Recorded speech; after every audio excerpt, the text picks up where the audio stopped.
श्री स्वामी समर्थ. तर आज आम्हाला जायचं होतं लग्नाच्या पत्रिका द्यायला. त्याप्रमाणे मी स्वामींचं सकाळी दर्शन घेतलं, स्वामींना मुजरा केला, त्याच्यानंतर चहा बनवला, मॅगी बनवली. त्याच्यानंतर मॅगी वगैरे खाऊन आम्ही प्रवासाला सुरुवात केली.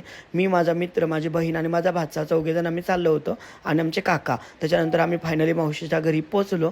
पत्रिका दिली. मावशी कशी पत्रिका बघत होती वाचून आणि त्याच्यानंतर मग आम्ही पुढे निघालो माझ्या मोठ्या बहिणीच्या घरी. तर मोठी बहीण मुंबईला राहते पण तिच्या गावाकडे पत्रिका द्यायची होती.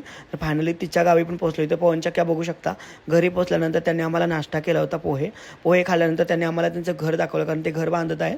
तर घराचं काम सुरू आहे ते दाखवलं, ते बघितलं, थोडा वेळ बसलो, त्यांना पण पत्रिका दिली. वातावरण तिथे खूप छान आहे, खूप जागा आहे त्यांची, त्यामुळे खूप छान वाटतं.